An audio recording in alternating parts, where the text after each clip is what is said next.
Good afternoon, everybody.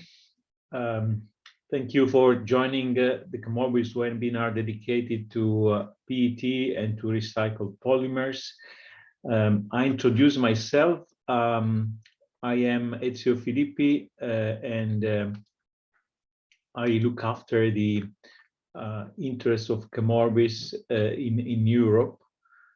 And today we will go through this agenda, and you see there are many questions, but I hope that at the end of the webinar we will have more answers than questions, although there are a lot of uncertainty given the current situation of war in Ukraine.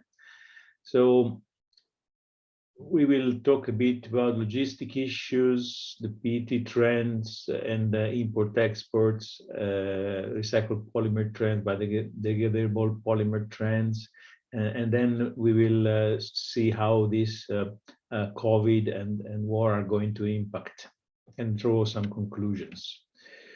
For those who don't know ChemOrbis, we are market intelligence providers, but we also have trading platform, and we apply a very strict neutrality policy. So we don't take parts in any direct transactions, nor we do have interest in any converter or producer. And our methodology is very transparent. We collect prices by direct interview to hundreds of and hundreds of customers contacts during every week, and each price and information is published after a verification is done. So you can see day by day the formation of the price ranges in total transparency. So what happened in the last 2 years? Well, we went through a terrible period, as you know, but the pandemic hit very late in 2019, and by the first quarter it was evident that we didn't have solutions for the pandemic, and all the world stopped basically, and also the economy. First it slowed, but then it really stopped, particularly in the second quarter. The polymer prices during this period, first half of 2020, they touched historical lows. They were not really historical because in 2008, after the financial crisis, there were even lower minimums in that period. The economy started very soon to recover, I would say unexpectedly for most, in the second half of 2020, and in some regions earlier than others, and that caught the producers, particularly of polymers, but also other materials, a little bit unprepared. When the demand grew very, very strong, particularly in the last quarter and the first quarter of 2021, there was not enough let's say material, not only for polymers, but also the same situation happened for, remember the chips, the metals, the paper, the wood, whatever material was very short in the market. Firstly, because of the strong economy recovery, so pulled by the demand, but then aggravated by, we will see later, by the logistics. In this period, polymer and other materials became very limited, as we have said, and the logistics put a worsening effect on that, primarily because of port congestions. And unfortunately, the situation is still present in these days and not going to find soon a solution.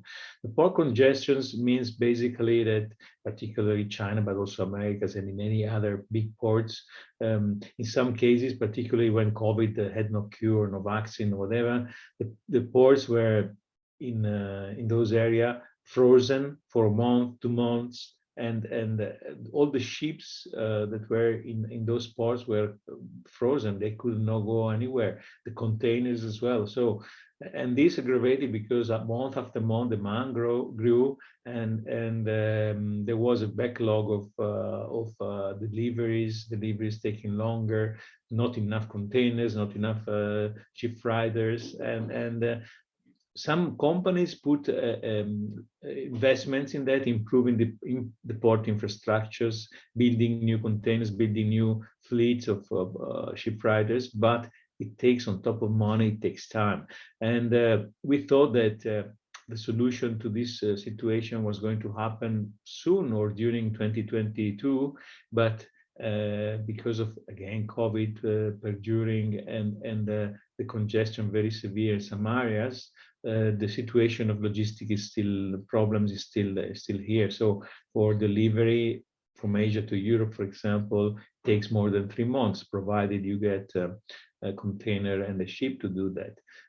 Other producers consider transportation by railway, but nowadays that is no more possible because of the Russian situation. Anyway, during this period, 2021, the materials, including raw materials, oil, and the feedstock, increased very sharply. The polymer prices touched historical highs. These were really historical, and probably if the situation of the war doesn't find a solution, we will see also other highs touched in the coming months. As you can imagine, the polymer price is more than double than they were before the COVID, means financial impact. If you have to pay 2 times the price for the same volume, you have problem of credit lines and also exposure, risk limits, and so on. And finally, we saw the end of the second part of 2021, and also in these months, early months of 2022, the energy shortage first, and then price increases caused mostly by the oil, but also by the lack of energy. Imagine there is not only a problem of price increases, which led the producer to ask for price charges in their polymer prices, which is also very actual in these days, but also there is shortage. In some regions, there is not enough energy, in China and Turkey, and some other major countries, for example. What can we expect during 22? There are still some pending issues, of course. The economy, which was foreseen to grow, but it was foreseen to grow at a reduced pace versus 2021. This because the 2021 year was very strong because it bounced from a very bad year of 2020. So economy was supposed to grow slower in 2022. COVID, we are not out yet. We are nearly, but not out. There is always the risk of the variant, the spread in low vaccinated areas, and this has an impact not only for health issues and all that, but also in the economy, in the logistics, in all areas, as you well know. Logistic problems, unfortunately, are not going to find a solution during 2022. Probably we will see an improvement the second part, but not that drastic. There is the risk of inflation. The high raw materials, oil primarily, but also raw materials, are causing high inflation rates. And until a certain level, inflation is good, but beyond certain levels, it becomes a poison to the economy. And in some countries, particularly in the second half of 2021, we experienced a very strong devaluation versus the dollar versus the euros. Overnight, these countries, they found 50% of their purchasing power was gone. You can imagine, particular example, Turkey, if they are heavy importers, the impact on these economies.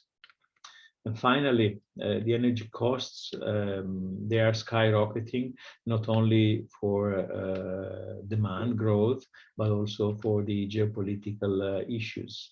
There may always be geopolitical issues, but this war in Ukraine is very serious, and we all hope that a peaceful solution will be found very soon. Otherwise, it will be terrible for both humanitarian reasons and also for the economy in the end. Although for some people nowadays is not prices what matters, but is survival. Now I will stop talking about general comments and so on, but let the charts and graphs speak for themselves in the coming slides. In this chart, we see the oil and naphtha price trend for the last 15 years. The 2008 financial crisis is included. You see here the second part of 2008 what happened. In this graph, you see the WTI oil with the naphtha price in Europe. Actually, I tried to correlate the naphtha Europe price with the Brent oil, but that doesn't fit well together. There is a closer match between the WTI and the naphtha Europe price, probably because the naphtha is also dealt in the same stocks exchange in the US. Interestingly, you see we were very high levels of oil during the 12, 13, 2014, then it decreased. Then this is the COVID impact in the first quarter of 2020, and then a very sharp increase until these crazy levels touched last week, basically. And they are already retracing, but we don't know. It all depends on the discussions, negotiation of peace outcome. Then let's look more into the PET prices. In this chart, I have plotted the period January 2020 until March 2022. And you can see the PET price in Europe, in China, and in Turkey. Please note that Turkey price is import, so it has to be added extra bits in order to become a local price. But the import price usually are more interesting because they anticipate the trends. So here you can see that during 2020 they were well below the 1,000 USD per ton. In some countries, the recovery of the prices started earlier than Europe, but then also Europe joined in and went on. As you can see, Europe touched the maximums in May, whereas maximum were touched in Turkey and China a bit earlier. This is also a natural comment that I would like to make, that it happens also for other polymers. Europe is is a slower market, and if you look at the key spot markets like China and Turkey, you can get a good hint of how the trend will be. And then you see Europe as well decreased, but then because of a mixed high season effects and other logistic issues and so on, the prices started to go back high. Actually, in Europe, they didn't decrease in the second time in the first part of the year. They stayed more or less stable, whereas in the spot countries you see more volatility. In this chart, you can see for the same period time the correlation between PET prices versus the monomer, the most important monomer for PET, which is paraxylene. You can see that during 2020, the difference between the two series of data was about $200 to $300 on average, which is a normal level. Whereas during 2021, the prices of the polymer went so high that didn't, let's say, track the monomer trend. The reason is because the supply demand was the driving factor and not the feedstock.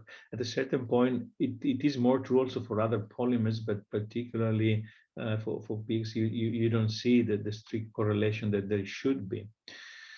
And of course, the margins are much higher during 2021, at least double on what they were in 2020. I plotted in this chart instead the China PET price versus the paraxylene prices in Asia. As you can see, the difference between the two series, which is this green area here to the right vertical scale, is more or less, well, very volatile, as you can see, but the gap did not improve much in 2021 versus 2020. The reason is that in China, there is a very big capacity, local production capacity, and therefore the prices are mostly dominated by the trend of the feedstock, and particularly paraxylene. Instead, in Europe, we don't have that correlation so tight. I correlated also the EU prices with MEG, which is the other part of the monomers. But as you can see, the MEG monoethylene glycol has completely different dynamics versus the PET price. So there is really no correlation, particularly in this period where the things were starting to grow strong in demand, and the MEG price is also used. MEG monoethylene glycol is also used in many other applications, so there is less direct link with the PET price, or the PX, as we would say. In this chart, instead, I focus more a bit on the recycled PET. I plotted the PET flakes, clear blue, so the high quality ones, both in Turkey and in Europe. As you can see, during 2020, the prices were very depressed, below 800 euro per ton. I use the euro here. But then they followed mostly the virgin PET trend. And because there is a very strong demand in Europe, particularly for regulatory and marketing purposes by the big converters, big companies, particularly in the packaging, which wants to use to brand the full recycled use for their packaging. There is a very strong demand. Therefore, you see the prices did not slow, and actually they are ramping up very high. Whereas in Turkey, you see by the end of last year, prices started to stabilize and decrease a little bit. On this chart, instead, I plotted the recycled grade with the virgin PET. The virgin PET is the yellow line. As you can see, in some period, because the demand is so strong, and in this period as well, the recycled grades are more in demand, and the prices are higher. So you can see what the supply-demand situation, if it is unbalanced, can do. And in the last chart here for PET, I'm showing you the same graph as before, but with the addition of the red line. The red line represents the PET food grade repelletized. So even before the COVID crisis, this was a very strong demand product, very strong because it's can be used in food contact applications, and it is fully 100% recycled. And as you can see, prices were already very high here, and also now they are much higher than both the virgin and the flakes. In this chart, instead, because in ChemOrbis we started following the recycled grades from the main polymers, including PET, but also for PE and PP since January 2015. You can see the main grades that we follow.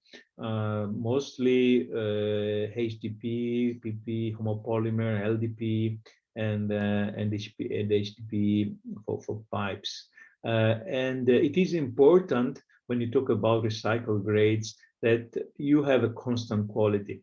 If you have a constant quality, then you can talk about prices and comparable prices. And in our report, which is issued on a monthly basis, we report the market dynamics, and we distinguish between the post-industry recycled grades and the post-consumer recycled grades. Of course, the post-industry, which is the group above here, for example, the yellow, green, and blue, they followed the same trend of the virgin during 2020, and then they also increased factors 2. You see both 1600 levels, and they were mostly stable in 2021 after the touch maximum. Even nowadays, they are raising.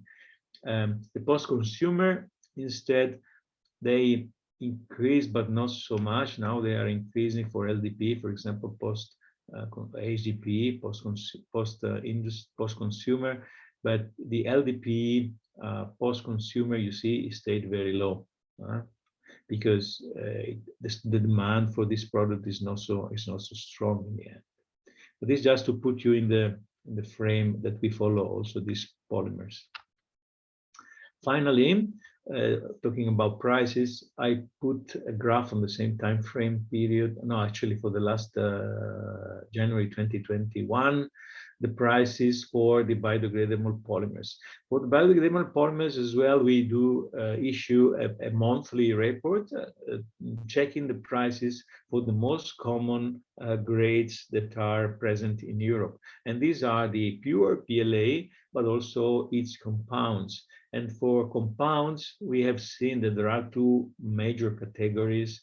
The first one is the starch blends for film applications, which is this yellow line here, and it is cheaper than the PLA pure and also the other general purpose starch blend because it contains less of the PLA percentage. And the starch blends for general purpose like injection molding or other application, it has a very high price because of the composition, of course. And as you can see, prices during 2021 changed, but not so dramatically. First, because they were already at very high level. Second, they feel less the variation of the raw materials, but in the end, they had to increase as well, going from for PLA from 2,900 as an average to 3,300 as most recently reported in February 2022. But it's nothing compared to what happened to the fossil-based polymers like polypropylene or polyethylene or the other that we saw. Now we move to the analysis of the import-exports, and for PLA, because we were talking about the PLA, we report also in our report monthly the variations of the import-exports for Europe for the pure PLA. And as you can see, Europe is strongly dependent on imports, and in November, December 2021, we achieved a level of about 8,000 tons per month, mostly from the US and the Far East. There is a little export, but it's negligible. And as you can see, the prices of imports, they are tracking this line here. This is a statistical value on market price, are also increasing. You have to think that because it is fully an import market, not only the raw materials, but also the currency exchange rate versus dollar and euro is impacting that. For PET, we go back to PET, we can see the last 10 years, more than 10 years actually, starting in 2010 until 2021 full year, the import and export of PET. China invested a lot in the early days in new capacities for the PET production. And as you can see, the yellow bar is representing the exports.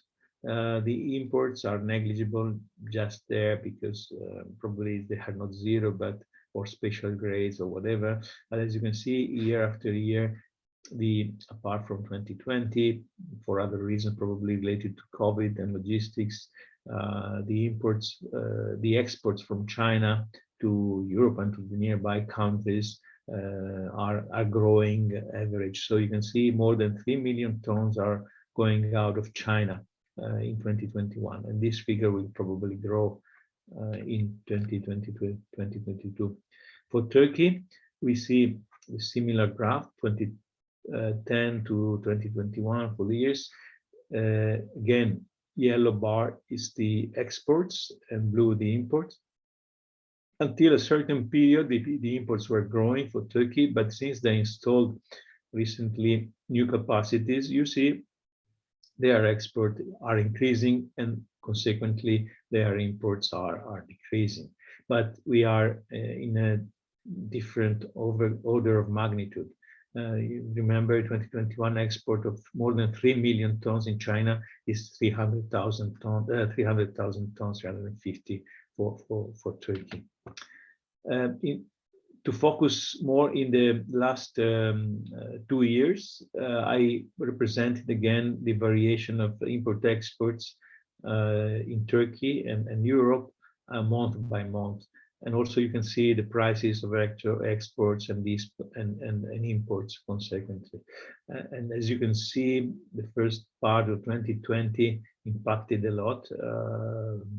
But still there is movement of material, because even in this period here, in 2021, when the logistics was an issue, is an issue still now, you have to think that exporters, not only Turkey, but China and other countries, Korea and so on, they have made contracts, particularly with the regular exporters, with the ship freighters and the containers. So probably they don't suffer the big surcharges that these freighters are imposing on spot customers. So most of their contract-based volumes are still flowing.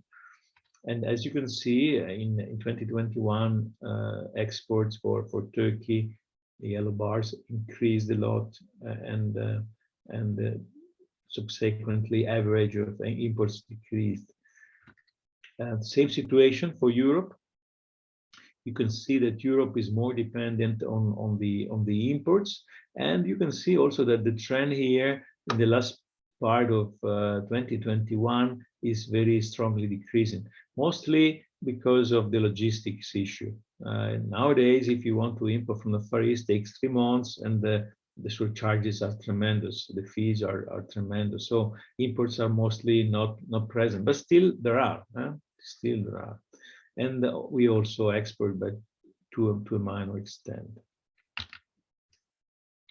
Now let's focus on the price forecast. I have to warn you that the forecast I will show you is related to, was published to the report of last month. Actually, we are going to publish tomorrow the new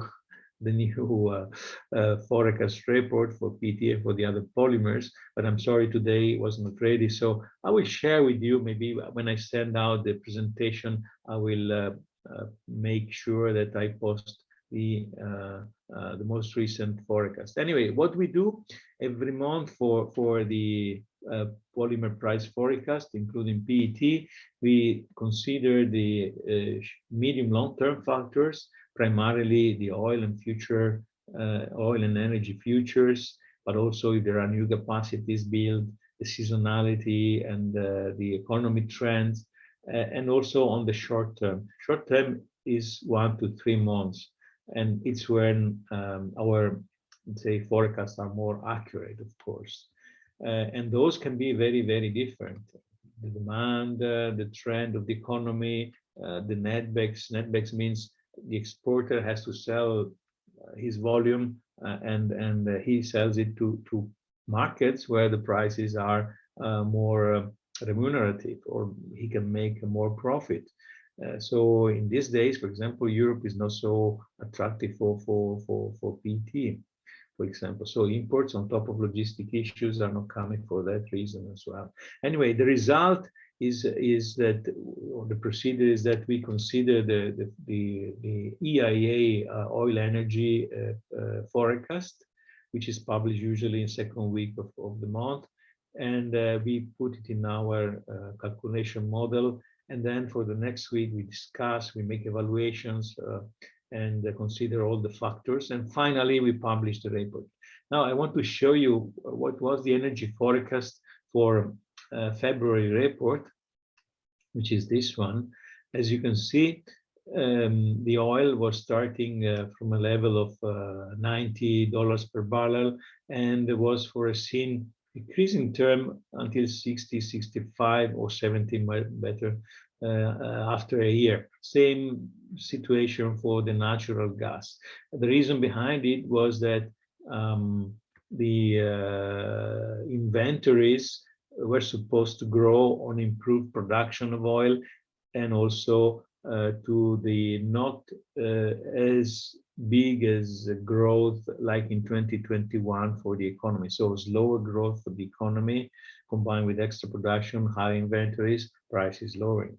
Then this is instead what was published last week, basically, from the EIA. And you can see that the scale of the oil is very much different, starting now from 120, 115 for both WTI and Brent. And still, they see stabilization because the outcome of the war might put a peaceful resolution and therefore impact on the economy and so on. But mostly they see that other countries may come in and replace Russian exports and provide the extra volume that is needed. All in all, the forecast is considering again a decrease in prices, although we start much higher and we end up much higher after a year, more than $90 per barrel. But same for the gas, which is mostly stable, as you can see.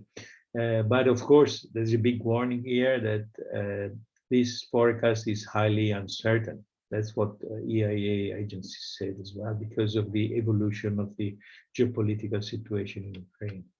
And finally, this is the graph that we published last month, which is going to be very different from the tomorrow's publication. But basically, you will see that there was indeed a decrease, small decrease in February, because the demand that was supposed to be there was not there, and the supply was more than sufficient. Whereas in March, we are seeing increases, not dramatic, but increases 50, 70, 50 to 100 euro per ton on the prices. So we shall see March and April prices probably going up, stabilizing in May. Then it depends really if the season effect has an impact. I mean, and this comes again in place, the COVID discussion, if there is COVID or COVID is, let's say, forgotten, so we can have more tourism, more travels and so on. So this will have an impact. But generally, when we made this forecast, we were also thinking that the logistic issues were going to ease a little bit the solution. So imports would come again in price. This is for Europe, of course. So again, there should be an increasing trend, particularly for the next 2-3 months, stabilization, and perhaps after the season, summer season, a decrease. So conclusions, we saw that prices for PET, they followed closely the raw material prices, PX in particular, for China and Turkey. So these countries markets were oversupplied, so there was no unbalanced supply-demand situation like in Europe, where prices were also penalized by the lack of imports caused by the logistics. We saw that China and Turkey are strong exporters and will become stronger for PET, virgin PET. We saw that our PET prices are driven, particularly in Europe, by strong demand. And demand is coming from different areas, but mostly packaging, but for regulations, combination of regulations and marketing purposes. We saw that biodegradable polymers, PLA and compounds of PLA and others, there is a very strong growth for volumes, but please remember, it's still a market niche. Imagine that if you include all biodegradable polymers or so, we are talking about a few million tons in the whole world. Okay, so it's very market niche. Although very, very interesting, and in some countries like Italy, it's very important because it found a replacement for some utilization of disposable products. We've seen the forecast, which unfortunately is previous month one, but I commented that the PET prices will rise in the coming 2-3 months, then stabilize and probably go down in the second part of the year. Finally, we have seen that there are a lot of risk factors in 2022. Mostly the demand, the economy, which is also affected by these geopolitical issues, but energy and logistics are energy prices and logistics are still playing an important role. So combination of this can be a disaster, of course, but as long as there is good demand and the demand for the moment is there, the rest can be let's say you can find a solution. The risk of high energy prices, geopolitical and so on, is that sooner or later they will impact also on the global demand, mostly by the lack of trust of people. They don't spend, or that they are more worried about energy prices they have to pay, so they buy less of other things. And finally, if this demand is not there, everybody will suffer, of course. So with this, I have finished. If you have any question, I will be welcome to answer them. You may raise them during the on the chat. My team will help me to answer all of them. And please know that we will distribute after this webinar the slides that I have commented with all the charts, and eventually the updated chart with the new forecast will be published tomorrow, and the recording of the webinar itself that we will post on YouTube.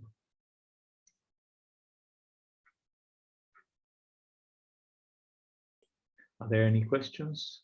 Until now, there are no questions. Okay. It's the first time on our webinars.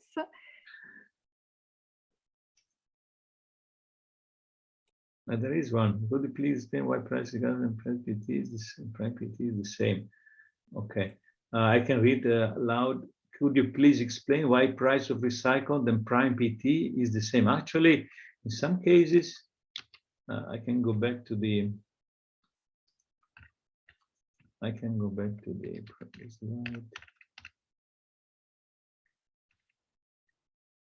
This is the slide that explaining plotting the RPT flake price, which is the blue line, versus the PET virgin price. Basically, the reason why this price is probably going also higher than virgin in the future is that there is a very strong demand. Demand is, and there is not enough supply, because the supply is coming for PET, not from the industry, post-industry, but fully from the recycled consumer.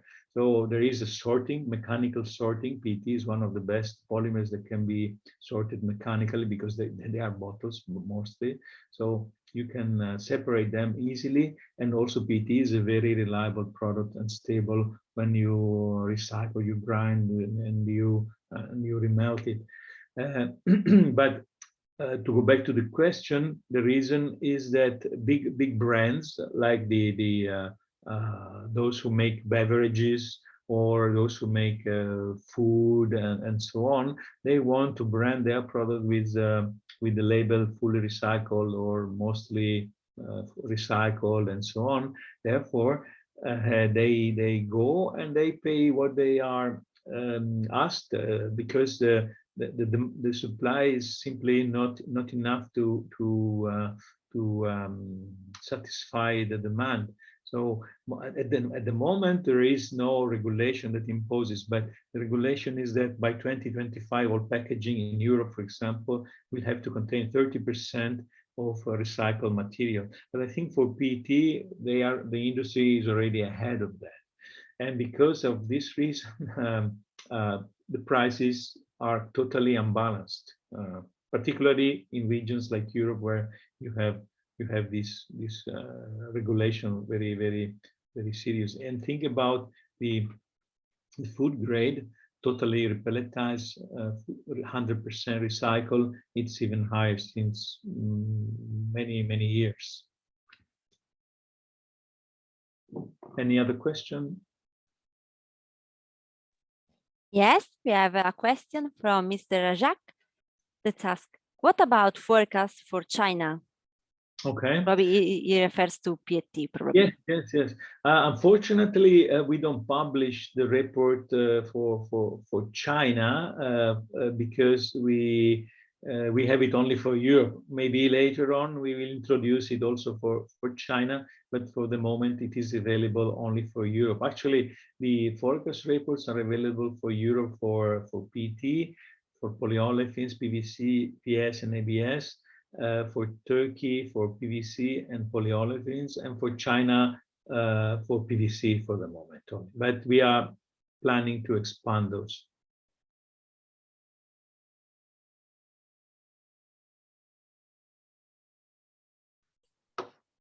And we have another question from Carlos. PET prices are increasing once more, but do you think it will increase as much as the pandemic stage in which prices grew from $780 per ton to $1,300 per ton? What it's about 66%. Do you think it will increase as this percentage? We will see in tomorrow's forecast, but to be synthetic, I don't think so, because there is a limit to what you can ask to your market. Even double prices can be asked, but at a certain point you reach the breaking point. So people will simply avoid buying your polymers. The converter will stop buying, and probably the demand will not be there. We see already some converters that are having difficulties to transfer their prices, their extra cost to the end users, and we see that more and more.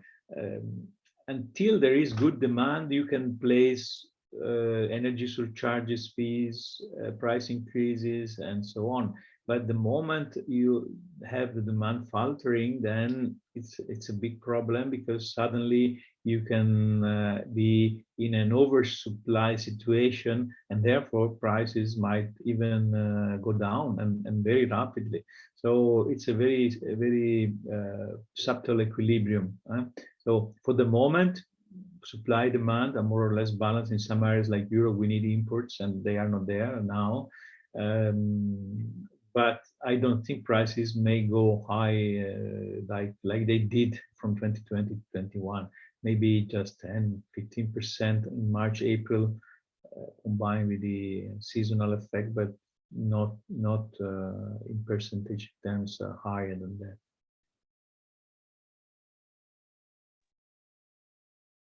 Okay, we have another question from Rodrigo Olivos.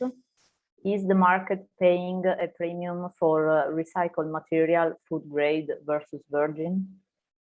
Yeah, actually, it's in this chart here.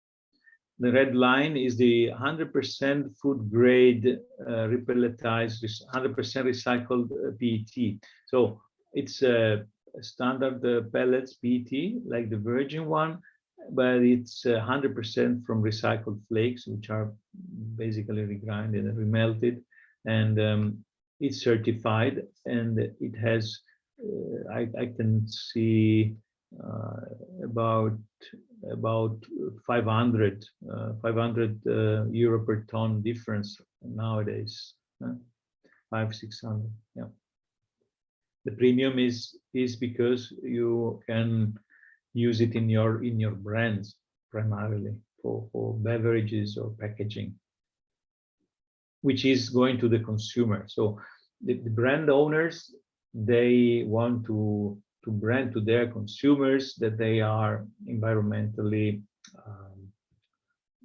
concerned, and they want to take measures, and so they are probably also transferring the extra cost to the consumers because of that. But finally, the reason why there is this gap is also because there is not enough supply. You know, the supply is bottlenecked at the collection and sorting of bottles. If you don't have enough supply, also, and this is interesting because I can transfer you a comment that I was talking to a big recycler. I was congratulating for the profits they would be making and the market interest. They are the center of the attention now and so on. But he said to me, look, I'm happy, but in the end, our profit did not increase so much. The problem is that there is the bottleneck of the sorting and collection that is simply collecting, asking for more prices for the bottles, for the bales of bottles mostly. So we have to increase our prices because we have a higher purchasing cost.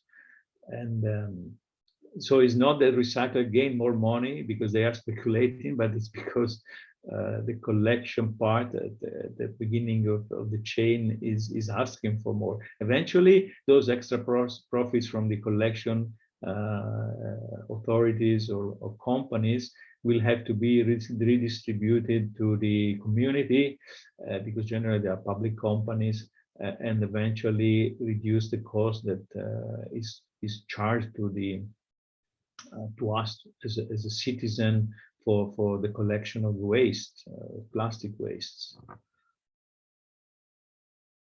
Any more questions? Yes, we have another question regarding the PET from Mr. Loyaza that's asking, PET prices are increasing once more, but do you think it will increase as much as the pandemic stage in which prices grow from $780 per ton to $100 and $300 per ton?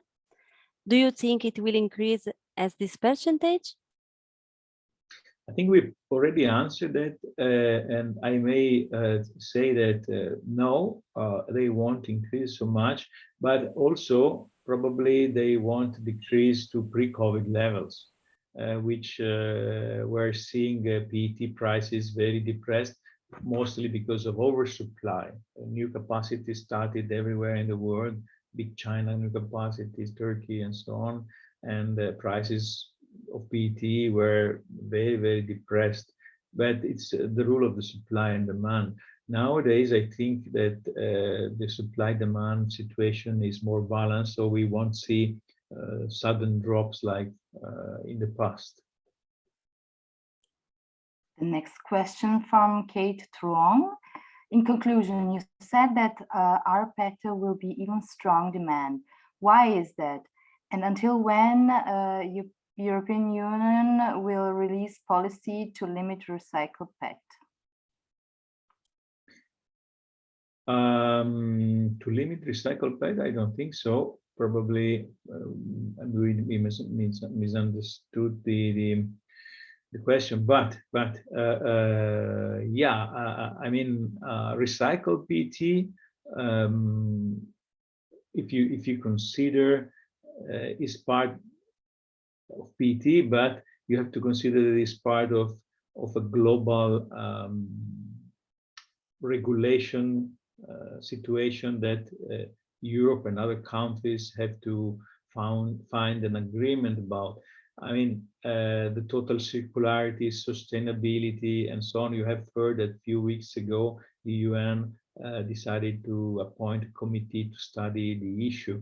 In general, Europe, and to find common rules, because the most important thing, there are several, of course, you can recycle your polymers, including PET, by first mechanical sorting, and eventually there are other things that you can do, like repolymerization is possible for PET, or breaking down total chemical recycle, like in some cases also for other polymers, going back to the building blocks, chemical recycles called.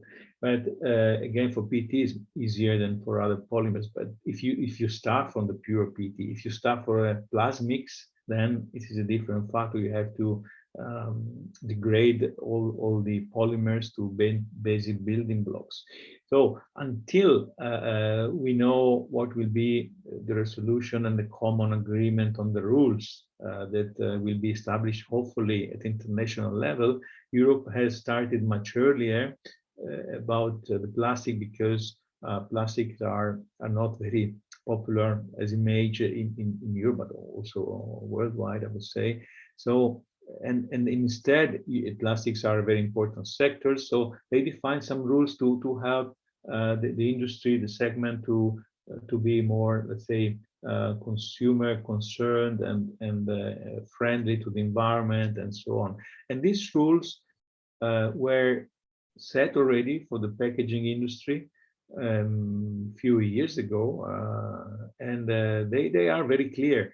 They establish that in packaging you have to have 25% by 2025 and 30% of recycled in 2030. But probably in PET case, these targets are already achieved, and for PET it's easier to achieve them because PET is a very flexible product and stable to recycle, doesn't degrade so much as other polyolefins or so. So in the end, the RPT and the regulations will be there, hopefully at international level, not only for Europe, so that we can also bring more sustainability, more circularity to the whole industry. And for the PET specifically, of course, it is the collection of the bottles of the plastic waste from the community, which has a cost, and the distribution of this plastic waste that in these days prices are skyrocketing. Some countries are using auctions, so you can see whoever bids better, he gets the bottles.